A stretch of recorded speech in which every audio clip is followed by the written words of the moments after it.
तो देखते हैं इस लेक्चर के अंदर कि कौन कौन से क्वेश्चन इंपॉर्टेंट है और कॉन्सेप्ट भी देखेंगे। कॉन्सेप्ट काफ़ी इंपॉर्टेंट है। ये सिलेबस दे रखा है जनरल एप्टीट्यूड टेस्ट का, जिसको पहले जनरल टेस्ट के नाम से जाना जाता था। तो एक तो मैं पीछे बता भी चुका हूँ आपको कि एक तो हम ट्राइंगल के एंगल सम प्रॉपर्टी का कॉन्सेप्ट मैं बता चुका हूँ कि अगर कोई ट्राइंगल हमारे पास ए बी सी, तो यहाँ पर angle A plus angle B plus angle C, इन तीनों का सम 180 डिग्री के इक्वल होगा। एक और काफ़ी इम्पोर्टेंट प्रॉपर्टी है, तो काफ़ी काम कम कर देती है आपका जो है, अगर आपको ये प्रॉपर्टी याद हो जाती है तो अगर आपके पास कोई ट्राइंगल ए बी सी है और इसमें आपने किसी एक साइड को बाहर की ओर जो है एक्सटेंड कर दो, तो ये जो एंगल होता है इसको एक्सटीरियर एंगल बोलते हैं। ये जो एक्सटीरियर एंगल है, एक्सटीरियर एंगल, तो ये जो एक्सटीरियर एंगल है, अब समझो जरा, इस एक्सटीरियर एंगल के दो एंगल हैं अपोजिट इंटीरियर एंगल। तो एंगल देखो, ये जो एंगल लिखा हुआ है इसको मैं एंगल लेट से कुछ नाम दे देता हूँ। इसको दे देता हूँ एंगल वन, और इसको एंगल टू दे देता हूँ, और ये हो जाएंगे एंगल थ्री, और इसको नाम दे देता हूँ बाहर वाले एंगल को एंगल फोर। तो एंगल फोर तो हमारे पास एक्सटीरियर एंगल है, और एंगल वन और थ्री, वन और टू को यहाँ पर एंगल वन और टू को बोला जाता है अपोजिट इंटीरियर एंगल। ठीक है, अपोजिट इंटीरियर एंगल। तो अपोजिट इंटीरियर एंगल, तो ये जो प्रॉपर्टी है, ये प्रॉपर्टी ये है कि अगर बाहर का कोई भी एक्सटीरियर एंगल हो किसी भी ट्राइंगल का, तो इसका सम या इसकी वैल्यू, यहाँ पर कौन सी एंगल है, ये फोर, तो फोर की वैल्यू किसके इक्वल होगी, angle one plus angle two. ठीक है, exterior angle is equal to the sum of the two opposite interior angle. तो ये प्रॉपर्टी है, तो हम इस प्रॉपर्टी को यूज करेंगे। काफ़ी हेल्प करती है क्वेश्चनों को सॉल्व करने में। एक प्रॉपर्टी है, आ, उस पर अभी तक क्वेश्चन पूछा तो नहीं गया, लेकिन दो प्रॉपर्टी एक्चुअली, और लेकिन हो सकता है कि आपको CUT 2025 या सॉरी 2026 कभी भी पूछा जा सकता है। समझ लेते हैं क्या है। देखो, कंडीशन समझते चलना कि आप इस कंडीशन को कब अप्लाई कर सकते हो। अगर सपोज करो आपके पास ये कोई एंगल है और ये भी कोई एंगल होगा, तो इसके एंगल बी के बीच से बीस बीस का मतलब हो गया, इसको डिवाइड करते हुए एक लाइन ड्रॉ कर दो। ऐसे ही सी को डिवाइड करते हुए एक लाइन कर दो। कंडीशन ये है कि ये दोनों एंगल, जैसे ये वाला एंगल इसके इक्वल होगा और ये एंगल इसके इक्वल होगा। आपने जो लाइन ड्रॉ की है, इसको मैं ओ दे देता हूँ। जो आपने एंगल ए से लाइन बी ओ ड्रॉ की है, वो एंगल बी को टू इक्वल पार्ट में डिवाइड कर रही है, और एंगल सी से जो लाइन आपने ड्रॉ की है, वो एंगल सी को दो पार्ट में डिवाइड कर रही है। तो तब ये वाला एंगल कितना होगा, ये वाला एंगल कितना होगा, तो इस एंगल की वैल्यू होती है एंगल बी ओ सी। ये प्रॉपर्टी बहुत ज़्यादा यूज होती है। 90 प्लस एंगल ए का हाफ कर दो। ठीक है, 90 में जो 90 डिग्री का एंगल है उसके अंदर एंगल ए को हाफ करो और प्लस कर दो, तो हमारे पास एंगल बी ओ सी की वैल्यू आ जाती है। सेम कॉन्सेप्ट पर एक और प्रॉपर्टी है, तो वो प्रॉपर्टी एक्सटीरियर एंगल के लिए अप्लाई होती है कि अगर सपोज करो आपके पास एक ट्राइंगल है और उसके अंदर आपने उसकी दो साइड को बाहर की ओर एक्सटेंड कर दिया। ठीक है, तो यहाँ पर दो एंगल कौन कौन से बनेंगे, एक ये बनेगा और एक ये बना। तो नाम दे देता हूँ मैं ए बी सी।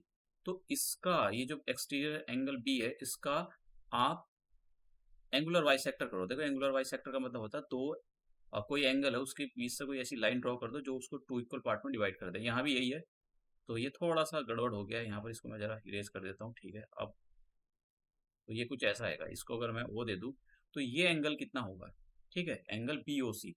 तो एंगल इधर लिखता हूँ मैं, ये प्रॉपर्टी बहुत इंपॉर्टेंट, अभी तक तो पूछा नहीं गया।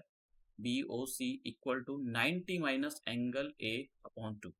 तो ये अभी इस पर मैंने कोई क्वेश्चन शायद अगले लेक्चर में मैंने डाले हैं इस पर, तो इस अभी तक तो कोई क्वेश्चन पूछा नहीं गया। तो ये मैंने यहाँ पर दोनों एंगल्स एंड प्रॉपर्टी के क्वेश्चन दे रखे हैं, ये है, और आप यहाँ इनको पढ़ सकते हो। ये क्वेश्चन है हमारे पास। देखो, ये CUT के अंदर पूछा नहीं गया है, लेकिन इस टाइप का क्वेश्चन मैं आपको दिखाऊंगा। इससे भी मुश्किल क्वेश्चन था, लेकिन ये जो जो मैं आपको कॉन्सेप्ट करा रहा हूँ, ये सारे बेसिक कॉन्सेप्ट उसके अंदर यूज हुए हैं। तो अगर आपको मतलब देखो पिछले पी वाई क्यू करने का फ़ायदा तभी रहता है कि आप अपने कॉन्सेप्ट भी क्लियर कर लो। ज़रूरी नहीं कि पिछले साल के क्वेश्चन हमसे पूछा जाएगा, पिछले साल के क्वेश्चन तो आपको एक गाइड करते हैं कि भाई आप इस टाइप के क्वेश्चन पूछे जा रहे हैं। तो सबसे पहले हमको यहाँ पर देखिए एंगल एक्स निकालना है और वाई निकालना है, एक्स और वाई की वैल्यू निकालनी है। तो कैसे निकालोगे? देखो, ये जो साइन आपको दिखाई दे रहा है ना ई पर, ये हमेशा 90 डिग्री का होता है। तो अगर मैं ट्राइंगल बी सी ई के अंदर देखो मैं ट्राइंगल यहाँ पर ट्राइंगल बी सी ई के अंदर एंगल सम प्रॉपर्टी लगा दूँ, ट्राइंगल बी सी के अंदर एंगल सम प्रॉपर्टी का मतलब क्या हो गया? ये वाला जो एंगल है ये कितना है? एक्स दे रखा है, और ये जो एंगल है ये कितना दे रखा है? 40 डिग्री, और ये कितना है? 90 डिग्री है। ये वाला जो एंगल है ये 90 डिग्री है, तो इनको तीनों का सम कर देता हूँ मैं। 90 प्लस एक्स में डिग्री नहीं लगा रहा एक्स पर, और plus 40 equal to angle sum property से मैंने ये कर दिया। 90 प्लस 40 को प्लस कर लो, कितना आ जाएगा? 130 plus x equal to 180 degree.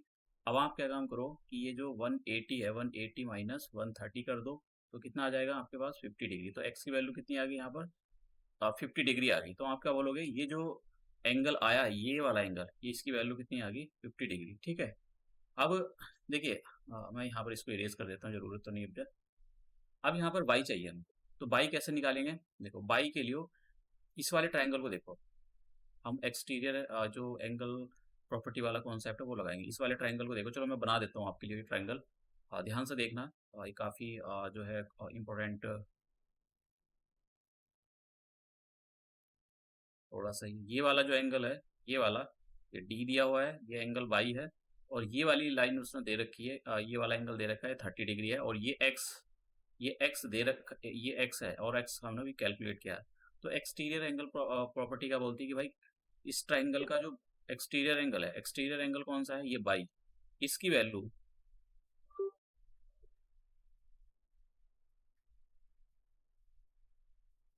तो इसकी वैल्यू कितनी होगी? इसकी वैल्यू वाई की वैल्यू कितनी होगी?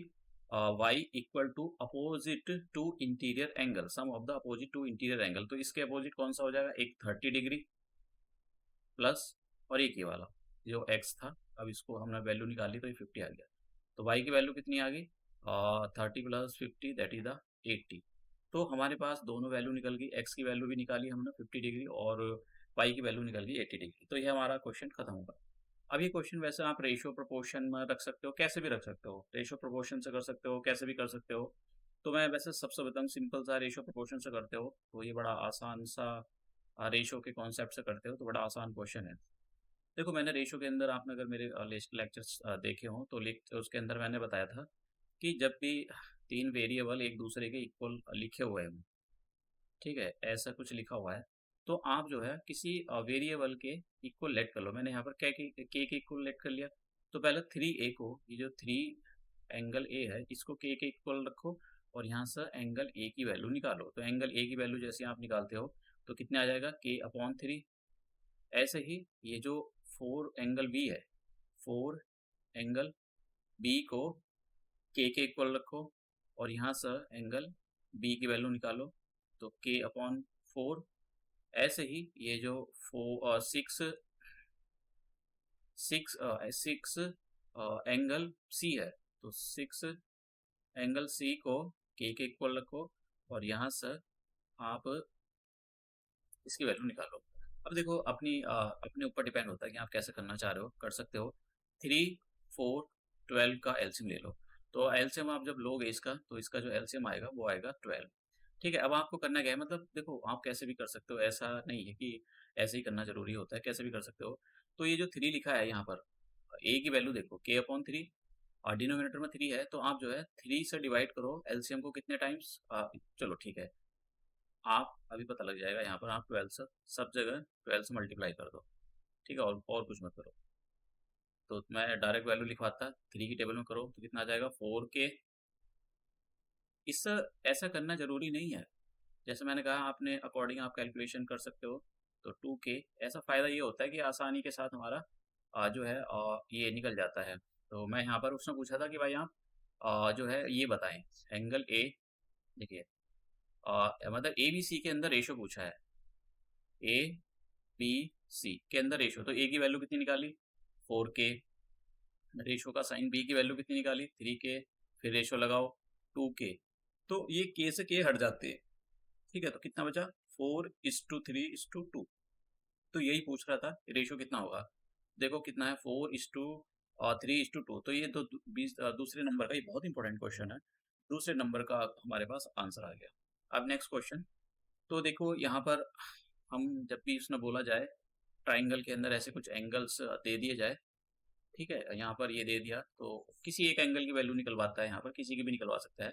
तो सबसे पहले हमको ये पता होना चाहिए कि अगर कोई ट्राइंगल ए बी सी है, तो ए बी सी मतलब उसके इंटीरियर एंगल का सम जो होता है 180 डिग्री के इक्वल होता है। तो एक तो हमको ये पता होना चाहिए, ठीक है, जो दे रखा है उसको लिख लेते हैं। देखो angle A minus angle B 42 degree. अब हम क्या करते हैं, यहाँ से एंगल ए की वैल्यू कैलकुलेट करते हैं। अब एंगल ए की वैल्यू क्यों कैलकुलेट क्यों करें अभी बताता हूँ।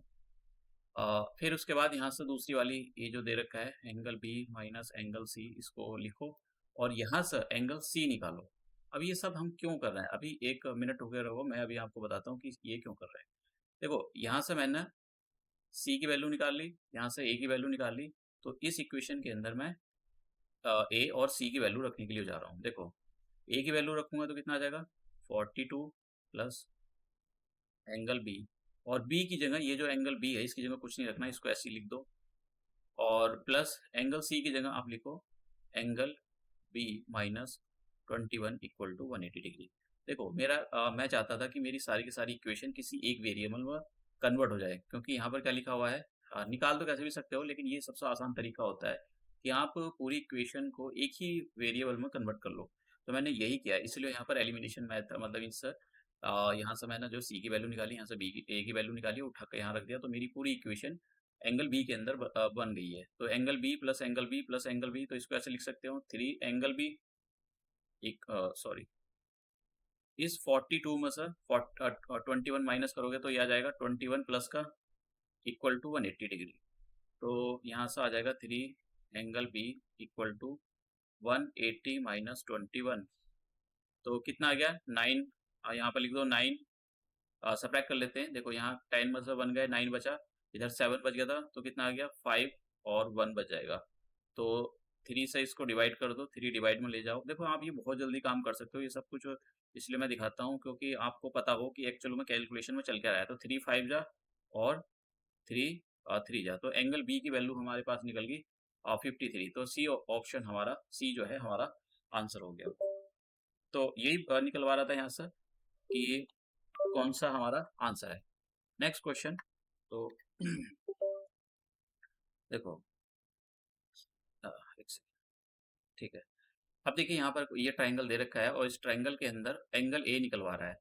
तो एक्सटीरियर एंगल सम प्रॉपर्टी से हम करेंगे, तो ये वाला एंगल हमारे पास निकलवा रहा है। तो एक्सटीरियर एंगल सम प्रॉपर्टी यही थी कि अगर हमारे पास कोई ट्राइंगल ऐसे दे रखा है, ये बहुत ही इंपॉर्टेंट प्रॉपर्टी है, और इस ट्राइंगल का एक्सटीरियर एंगल कुछ भी दे सकता है वो, यहाँ पर 2 दे दे और इसको दे दे 3 और इसको दे दे 4, ठीक है। तो एंगल 2 की जो वैल्यू होगी वो एंगल 3 प्लस एंगल 4 के इक्वल होगी।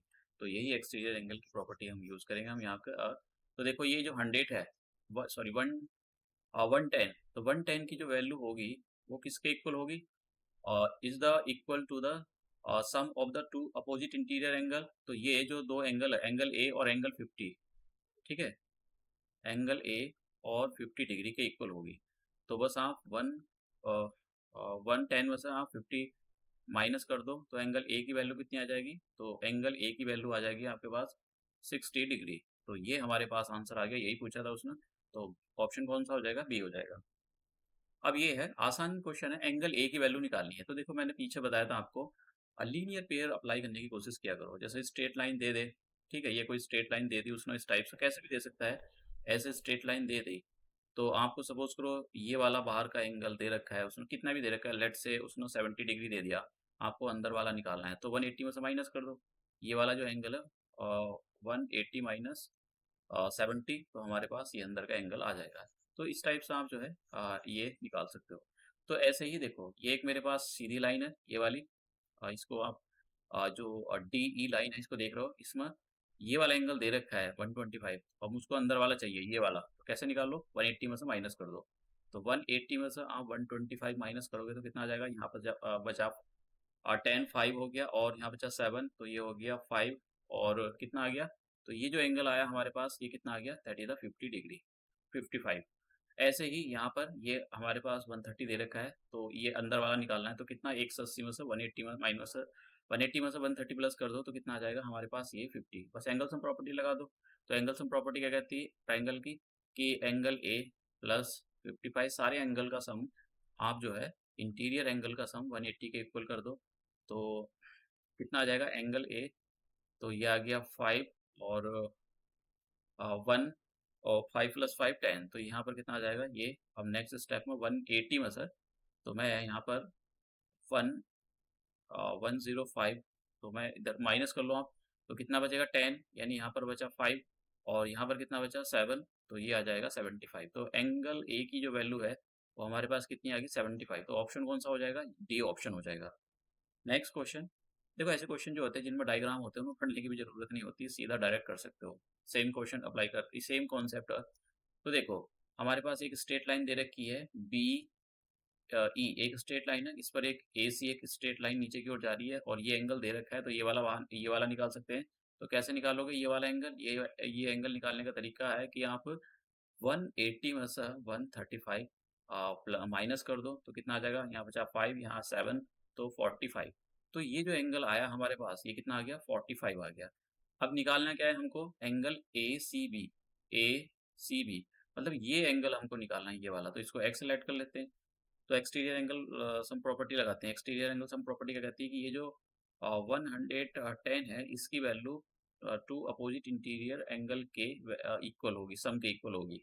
तो ये हमारे पास आ जाएगा। तो अब हम क्या करते हैं, 110 में से 45 माइनस कर देते हैं, तो कितना बचा यहाँ पर 10 में से सॉरी हाँ 10 में से 5 कम कर दो, तो 5 बचा, कितना बच गया यहाँ पर, यहाँ पर रह गया, यानी यहाँ पर 10 रह गया, तो 10 में से तो ये कितना आ जाएगा, 4 कम करोगे 65, तो x की वैल्यू कितनी आ जाएगी यहाँ पर 65। तो ऑप्शन कौन सा हो जाएगा ये, ठीक है, तो ए ऑप्शन हो जाएगा हमारे पास।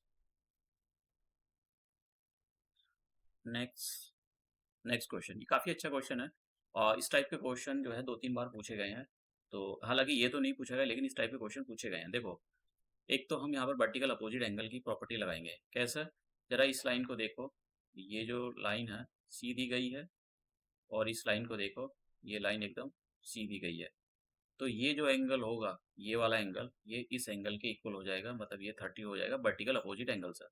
तो मैंने वर्टिकल अपोजिट एंगल में ना दो लाइन एक दूसरे को क्रॉस कर रही होती, तो ये जो एंगल होता है वो इसके इक्वल होता है। तो हम बोल सकते हैं सीधा डायरेक्ट, ये जो एंगल है, देखो ऐसे क्वेश्चनों में आपको ये सब ऐसा नहीं कि हर चीज़ को छोटी छोटी को देखो, सीधा आंसर आप निकाल सकते हो। और ये कितना हो जाएगा, ये हो जाएगा हमारे पास में ये कितना आ गया, ये हो गया 90।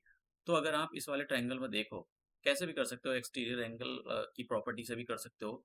कैसे करोगे एक्सटीरियर की, अगर आप सपोज करो इसको बाई ले लो, हमको यहाँ पर इस क्वेश्चन के अंदर एक्स की वैल्यू निकालनी है, तो इसको वाई ले लो, तो वाई की वैल्यू किसके इक्वल होगी, एक तो 30 प्लस 90 के इक्वल होगी। तो वाई कितना आ जाएगा यहाँ पर 120 डिग्री आ गया, तो वाई की वैल्यू 120 आ गई।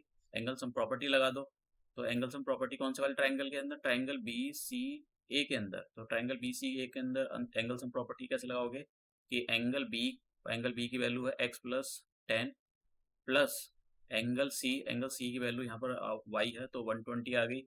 उसके बाद में x दे ही रखा है, तो इक्वल टू मतलब ये वाला जो एंगल है ये उसने दिया हुआ है, ये जो एंगल है x दे रखा है, x की वैल्यू हमको निकालनी है।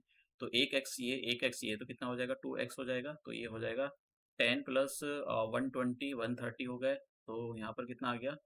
तो अब नेक्स्ट स्टेप में हम 180 में से 130 माइनस कर देते हैं, तो कितना आ जाएगा यहाँ पर 50 डिग्री।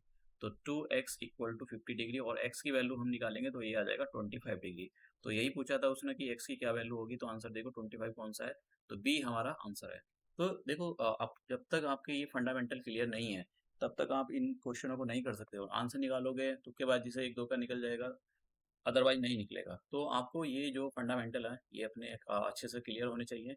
और मैं आपको एक और चीज़ इन्फॉर्मेशन देना चाहता हूँ, ये जो सारे यहाँ पर लिखा हुआ है ना, ये एक टाइप का इनका ड्रामा है, ये सिलेबस वलेबस कुछ नहीं है। बस सच बताऊँ तो इन्होंने बहुत मतलब जो यहाँ पर बस लिख दिया ज्योमेट्री, अब ज्योमेट्री बहुत बड़ा टॉपिक है, ज्योमेट्री के अंदर क्या आता है, अलजेब्रा भी बहुत बड़ा टॉपिक है, क्या आता है, कुछ लिखा ही नहीं है। देखिए, इन्होंने लिखा है यहाँ पर क्वांटिटेटिव अर्थमेटिक, ये तो चलो ठीक है, थोड़ा-सा पता लगता है।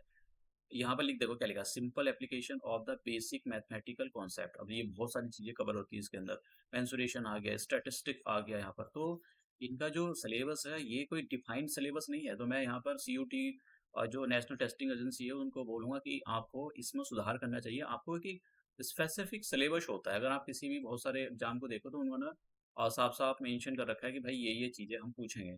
तो ये कौन-सा तरीका होता है कि आप ना ये 1, 2, 3 3, 4, 5 लाइन में आपने सिलेबस खत्म कर दिया कि ये सीयूटी का सिलेबस जनरल जो जनरल एप्टीट्यूड उसका सिलेबस होता है। तो ये बच्चों के साथ धोखाधड़ी, देखो पता नहीं, मुझको नहीं पता है कि ये लोग मतलब मतलब ऐसा नकारापन करते हैं, क्या करते हैं, लेकिन बहुत गलत चीज़ें है कि आपको सिलेबस को डिफाइन करके देना चाहिए बच्चों को। क्योंकि 11, 12 क्लास के जो 12 क्लास के जो बच्चे होते हैं, जनरली तो सीयूटी वही देते हैं जो ह्यूमैनिटी के सब्जेक्ट होते हैं जिनके पास, जनरली मान के चल रहा हूँ, लिहाजा कि दूसरे भी देते हैं, लेकिन उन बच्चों का मैथमेटिक्स और ये सारी चीज़ें उनको कहाँ समझ में आती हैं, तो डिफाइन करके देना चाहिए। तो ये हम अपना जो लेक्चर है इसको यहीं समाप्त करते हैं। अगर आपकी कोई भी क्वेरी है, किसी भी टाइप का क्वेश्चन है, तो आप मुझको जो है नीचे कमेंट बॉक्स में छोड़ सकते हो। और ये सारी पीपीटी मैं अपने जो टेलीग्राम चैनल है उसको अपलोड कर देता हूँ, तो आप वहाँ से इसको डाउनलोड कर सकते हो।